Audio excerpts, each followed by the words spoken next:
Beberapa kasus yang terjadi beberapa tahun lalu menunjukkan betapa bobroknya sistem hukum di Indonesia. Ketika hukum yang adil hanya menjadi wacana, di mana korban selalu berada di pihak yang kalah. Dengan itu, mari kita dengarkan beberapa argumentasi terkait dengan problematika penegakan hukum yang tidak berkeadilan di Indonesia.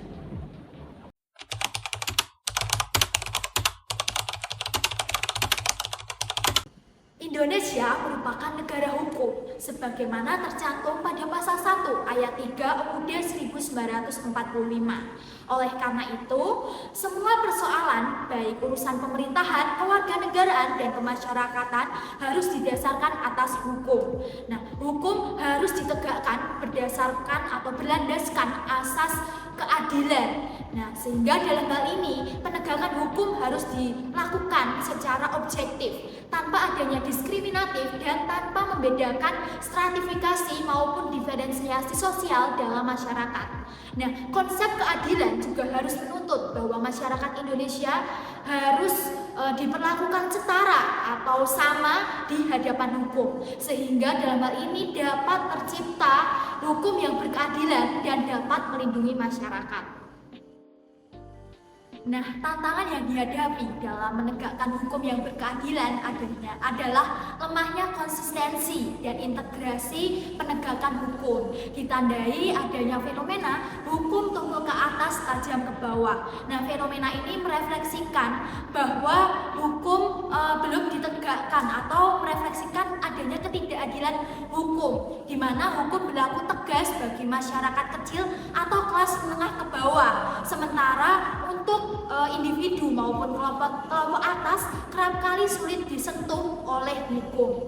Nah, fenomena ini juga memperlihatkan bahwa adanya bias, yaitu terjadi bias struktural dalam penegakan hukum di Indonesia.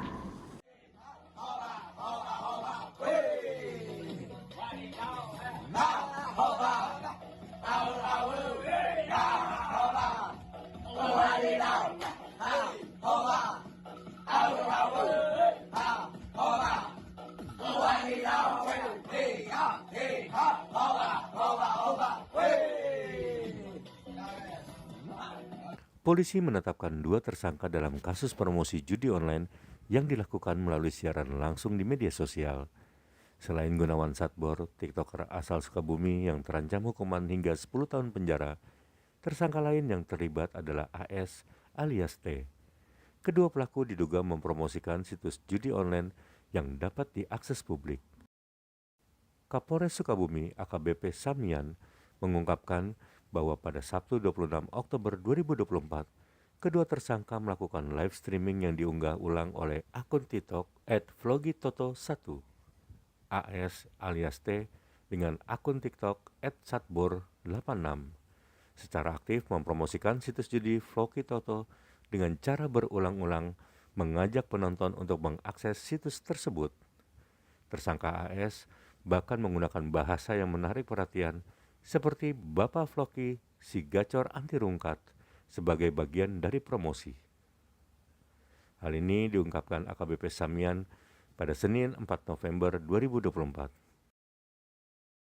Selamat siang rekan-rekan. Perkara ini diawali adanya aduan masyarakat di hotline Polres Sukabumi yang kemudian ditindaklanjuti dengan kegiatan patroli siber atau siber patrol yang dilaksanakan oleh Satreskrim Polres Sukabumi bersama-sama dengan Dit Siber Polda Jawa Barat dan di backup oleh Dit Siber Bareskrim Mabes Polri. Dalam penyidikan, peran AS alias T lebih dominan sebagai pengiklan situs judi, sementara Gunawan Satbor diduga turut serta memberikan bantuan. Gunawan yang berasal dari Kampung Babakan Baru, Desa Bojong Kembar, berperan memfasilitasi siaran tersebut dengan menyediakan akun TikTok yang digunakan AS untuk promosi. Kedua tersangka diyakini mendapat keuntungan dari kegiatan tersebut.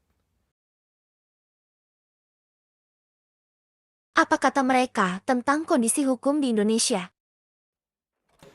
Menurut saya kondisi hukum saat ini dibandingkan dengan zaman dulu ya, tentunya lebih mengarah ke kemajuan yang bagus dikarenakan karena kalau dulu itu masyarakat tidak bisa memantau tentang hukum. Jadi mau kemana ya kalau mau komentar, mau kemana ya kalau kita mau bertanya, apa sih yang bisa saya lihat ketika zaman dulu.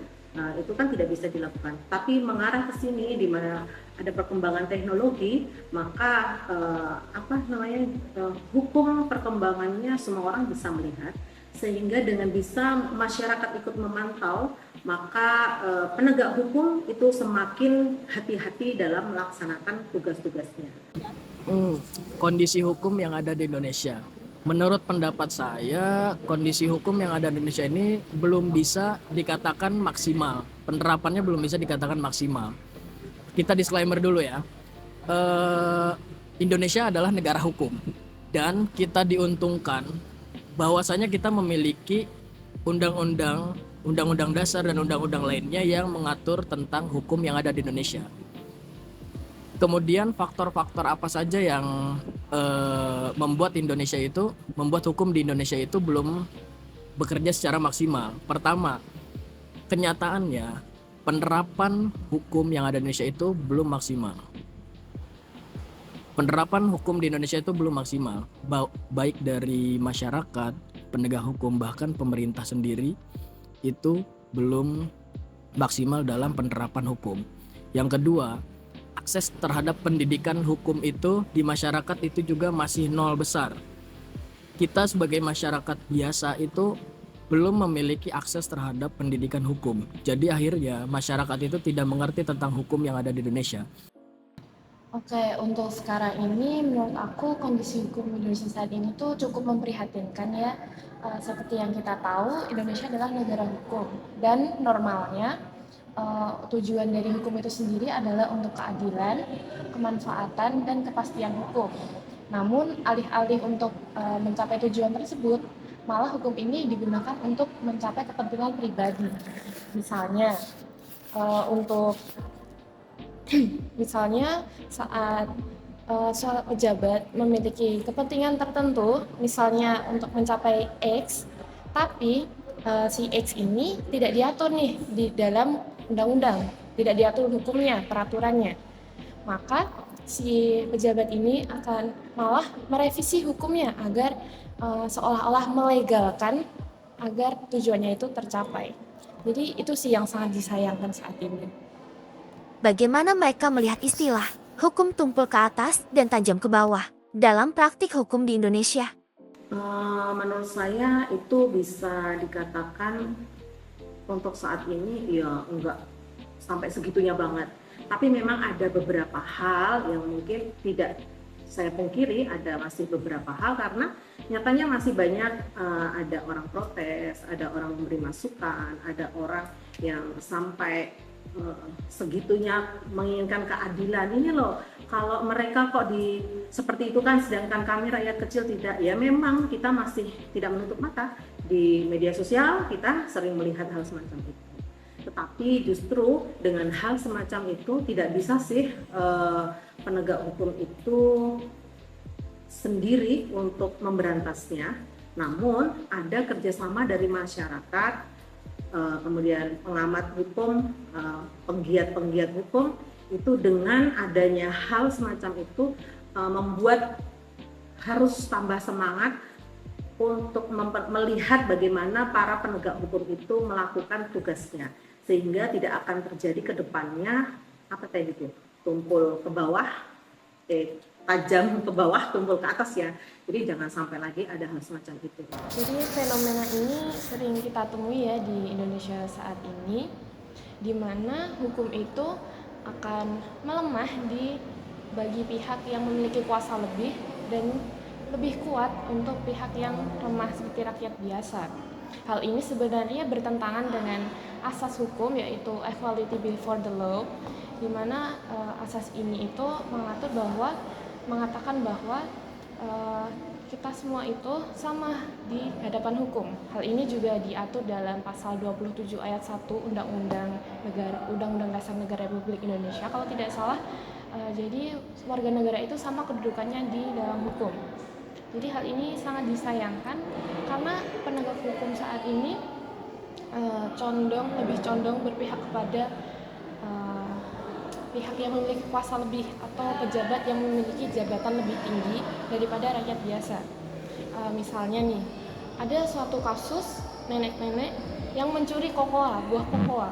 Jadi buah itu nggak seberapa lah, sepele lah, tapi malah dibawa sampai ke pengadilan, dituntut di pengadilan.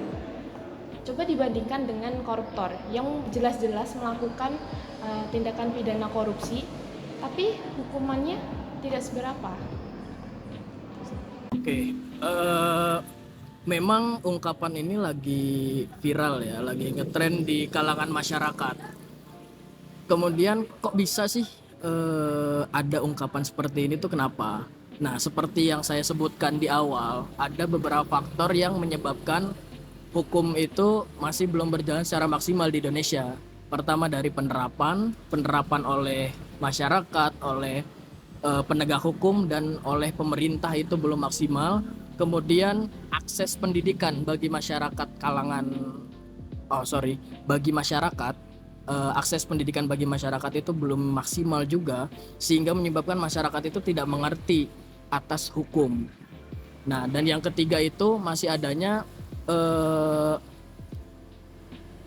pandangan terhadap hukum itu menggunakan perasaan, dan masih adanya pandang bulu dalam penegakan hukum. Akhirnya apa? Akhirnya faktor-faktor tersebut menjadikan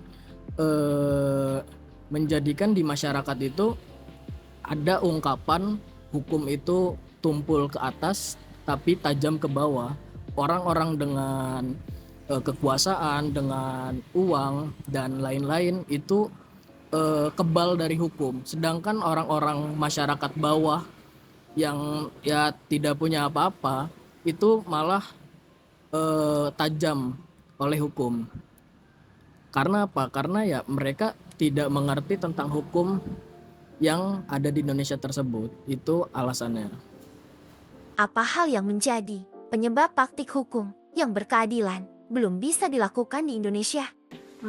Selaku jaksa, saya beberapa akhir-akhir tahun ini menangani beberapa praktik judi online yang kebanyakan memang ketidaktahuan masyarakat tentang undang-undang ITE. Mungkin harus lebih digiatkan lagi sosialisasi tentang undang-undang ITE, manakala sangat sangat mudah orang untuk promosi apapun, live apapun di dalam, entah itu di media sosial yang macam-macam itu ya, tidak perlu saya sebutkan itu. Jadi betapa mudahnya hari ini live dengan jam yang kita sendiri inginkan, kemudian tanpa dia tahu, tanpa dia sadari apa yang diminta oleh seseorang tersebut akan menjerat hukum ke dia. Bahkan dia tidak sadar, bahkan dia itu ini kan aku dapat endorse, kemudian saya seperti ini, aku dapat uang. Itu yang nomor satu, masyarakat yang tidak paham hukum, tidak mengerti tentang undang-undang ITE melakukan secara mudah dan merasa itu tidak salah. Oke, menurut aku faktor yang mempengaruhi hal tersebut adalah adanya konflik of interest di atas sana. Hal ini dari pejabat yang hanya mementingkan kepentingan pribadi, sehingga mereka membuat hukum hanya untuk kepentingan pribadinya, bukan untuk kepentingan kita bersama. Nah, itu tadi merupakan statement yang disampaikan oleh beberapa kalangan masyarakat seperti dari ranah hukum, mahasiswa, dan masyarakat biasa. Dari sini bisa kita simpulkan bahwa penegakan hukum di Indonesia masih belum maksimal. Bisa kita lihat dari banyaknya fenomena tentang hukum yang masih tumpul ke atas dan tajam ke bawah. Dan harapannya dari kasus-kasus tersebut, penegakan hukum yang adil dapat menjadi perhatian lebih dari segala kalangan, baik masyarakat maupun pemerintah.